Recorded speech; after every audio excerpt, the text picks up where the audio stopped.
정신 차려라. 당신이 지금 믿고 있는 성경이 틀렸다는 진리의 경고장이다. 진리 외에는 다 잘라내라는 무서운 명령이다. 어쩌면 오늘의 이야기가 당신의 애초부터 성경과 아무 상관이 없었던 사람일 수도 있다는 말이다. 안녕 기독교 친구들, 나는 10년 이상 성경진리 아카데미를 통해 진리를 전하고 있는 피로마야. 오늘은 며칠 전 10계명 첫 계명 영상에 이어 두 번째 계명으로 진리를 말할 거다. 요즘 경기가 어려운지 많은 사람들이 교회를 가는 것 같아. 그런데 하나만 물어볼게.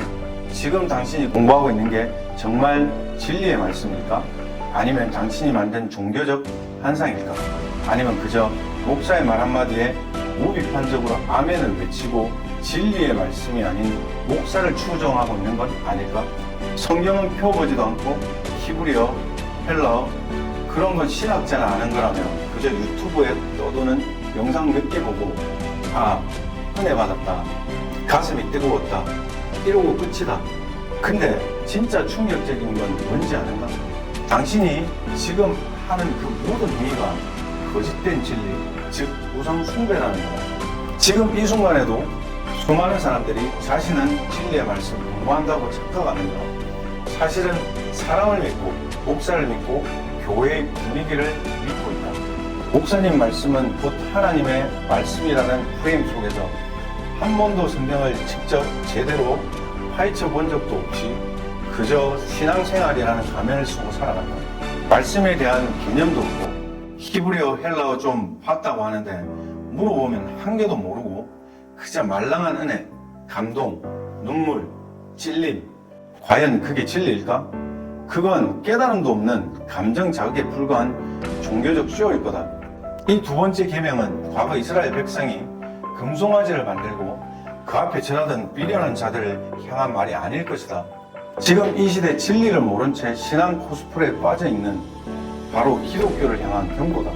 당신이 믿는 하나님이 정말 진리의 말씀이라면 당신은 말씀 앞에서 죽고 다시 깨어나야 한단 말이다. 십계명은 그저 도덕 교과서나 윤리책도 아니다. 정신 차려라. 당신이 지금 믿고 있는 성경이 틀렸다는 진리의 경고장이다. 진리 외에는 다 잘라내라는 무서운 명령이다. 그게 십계명의 본질이다. 그래서 오늘은 며칠 전 다뤘던 첫 계명에 이어 이 두 번째 계명을 히브리어로 파자 해석해보려 한다. 히브리어 원어로 보면 우상이라는 개념 자체가 단순히 돌이나 나무를 의미하는 게 아니다. 진리 안의 모든 것, 그게 곧 우상이다. 사람이 만든 개념, 이미지, 감정, 신학, 교리, 그 모든 것이 진리의 말씀 위에 올라설 수 없다는 말이다. 어쩌면 오늘의 이야기가 당신의 애초부터 성경과 아무 상관이 없었던 사람일 수도 있다는 말이다. 이 정도 했으면 나갈 사람은 나갔을 것이니 지금부터 진리를 파헤쳐보자. 출애굽기 20장 4절에서 5절, 너를 위하여 어떤 우상도 만들지 말라. 그것들에게 절하지 말라. 로, 타하세, 느카, 페셀, 브로, 티시타하웨, 라헴. 여기서 첫 번째 로는 첫 번째 계명에서도 말한 것처럼 가장 강력한 부정어로 하지 마라. 그거 하면 안 돼. 이 정도의 부정이 아니라 너 말 안 들으면 죽여버린다는 말이다. 다시 말해 일말의 가능성조차도 인정하지 않겠다는 것이다. 이 단어가 첫 번째로 나왔다는 건 흉악하게 부정하겠다는 문장이다. 단순한 언어적 부정이 아니라 영적 생사를 가르는 경고다. 이 말씀이 이렇게 무거움에도 불구하고 대부분의 사람들은 전혀 두려워하지 않는다. 왜냐고? 세상의 돈이 더 좋기 때문이다. 쾌락이 더 달콤하고 종교놀이가 더 익숙하고 감정적 신앙이 더 간편하니까 그렇다. 그 결과 하나님의 절대 명령어가 들리지 않는다. 아니, 이제 들려도 무시한다. 그건 구약이지. 지금은 은혜 시대잖아. 이딴 말로 로의 칼날을 무디게 만들고 스스로 멸망의 길로 걸어가는 거다. 자, 히브리어 타세는 너는 만들지 말라는 뜻이다. 하지만 이 단어는 단순히 조각상을 만들지 말라는 수준의 말이 아니다. 이건 사람의 손과 머리로 하나님을 조각하지 말라는 말이다. 타브, 아인, 쉰, 해, 불과 계시 없이 눈으로 본 모든 것을 가지고 언약 있냐? 포장하지 마라. 즉 어떤 감동, 감정, 이상한 기적 등 그걸 근거로 진리를 세우지 말라는 말이다. 내 입맛에 맞게 조작한 종교 시스템, 대형 교회 시스템, 전통, 감동적인 영상, 눈물 등 그 어떤 것도 진리 자체가 아니란 말이다. 그 중에서 가장 교묘한 우상은 히브리어, 헬라어 진리를 흉내낸 해석이다. 그렇게 어설프게 해석해놓고 사실 율법으로 돌아가는 것을 본다. 즉 히브리어 타세는 만들지 말라는 말이 아니라 내가 만든 모든 종교적 모양, 세상의 눈으로 보이는 모든 것을 부수라는 명령이다. 히브리어 르카는 너를 위해라는 뜻이다. 단어만 보면 별 문제가 없어 보인다. 하지만 이게 바로 진리를 가장 교묘하게 무너뜨리는 첫걸음이다. 성경은 이렇게 말한다. 위로받고 싶어서 교회 가고, 성공하고 싶어서 기도하고, 병 낫고 싶어서 예배드리고, 외로워서 하나님을 찾는다. 성경은 당신의 성공, 건강, 죽음, 도덕과 윤리는 1도 관심이 없다. 아니, 병이다. 이처럼 모두가 자기 자신, 나를 위해 하는 것이란 말이다. 진리의 말씀은 제품이 아니다. 말씀이 위로용 쿠션도 아니고 성공 보장 시스템도 아니고 자존감 회복 프로그램도 아니란 말이다. 가장 무서운 우상은 진리의 말씀을 내 방식대로 정의해놓고 섬기는 것을 말한다.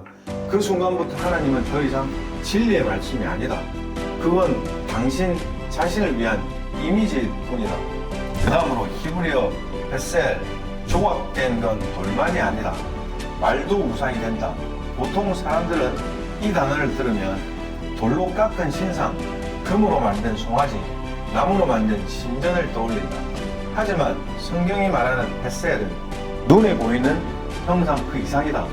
이 단어를 파자 하면 우리가 얼마나 말로 우상을 만들어내고 있는지 무서운 진실을 알게 될 것이다. 해, 사멕, 라멕, 처음엔 누군가 입으로 말했다. 목사님 말하시길 유명한 신학자가 그러더라. 교단 전통이 원래 그렇다던데. 그 말이 반복된다. 찬양 속에서, 예배 중에, 설교에서, 책에서 끊임없이 무비판적으로 자동 반사처럼 말이다. 그리고 어느 순간 그 말이 가르침이 된다. 이게 바로 진리의 말씀 위에 올라탄다는 말이다. 오늘날 우상은 교회 안에 있다. 돌이 아니라 말로 만들어졌고, 금이 아니라 사람의 권위로 포장되었고, 나무가 아니라 전통과 감동으로 세워졌단 말이다.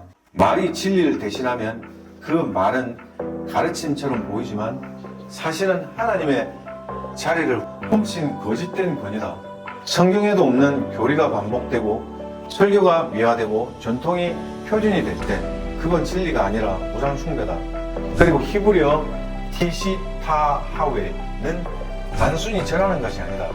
단지 몸을 숙이는 제스처가 아니라 내 존재 전체를 상대 앞에 항복시키는 상태다. 즉 아무리 그렇게 보여도 진리로 분별되지 않는 말씀이라면 굴복하지 말라는 것이다.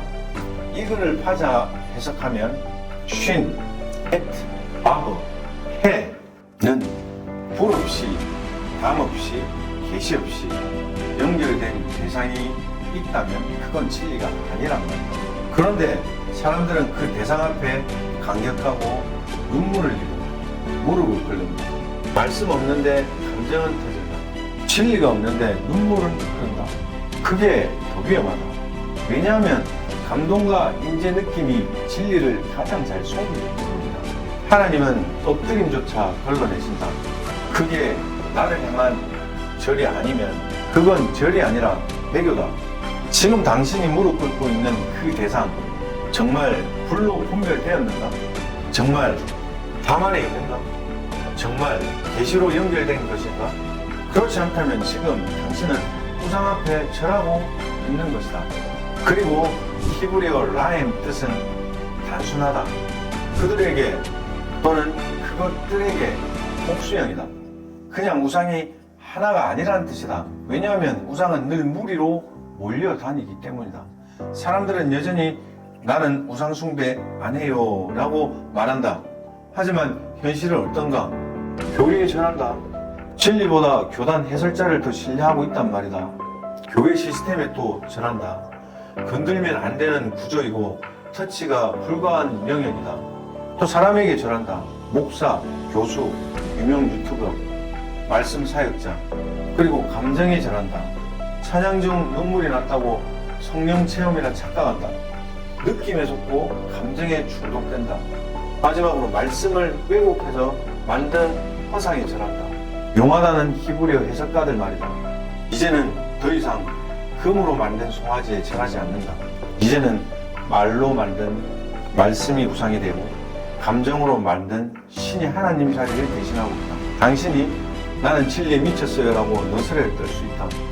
하지만 정작 당신의 마음은 여러 개의 라햄에게 절하고 있을 뿐이다. 하나님은 절대 나 말고 다른 것에게 절하지 말라. 그게 하나든 10개든 형상이든 머리든 감정이든 그것들에게 무릎 꿇는 순간 너는 나의 백성이 아니다라고 말씀하시는 것이다. 이건 단순한 금치 명령어가 아니다. 내가 누구에게 절하느냐가 곧 내가 누구의 종이냐를 결정하는 기준이 될 것이다. 오늘 당신에게 묻는다. 당신은 지금 누구에게 엎드리고 있는가? 당신의 무릎은 진리 앞에 꿇려 있는가? 아니면 그렇게 보이는 허상들에게 분산되어 있는가? 하나님은 공동 경배를 받지 않으신다. 오직 나만 섬기라는 말은 다른 것들과 함께 섬기지 말라는 뜻이다. 자, 오늘 내용은 여기까지다. 굳이 구분까지 안 해도 된다. 어차피 제대로 된 정보 구분도 못할 거니까. 근데 하나 장담하겠다. 이상하게 또 내가 보고 싶을 거다. 그럼 그때까지 잘 지내라.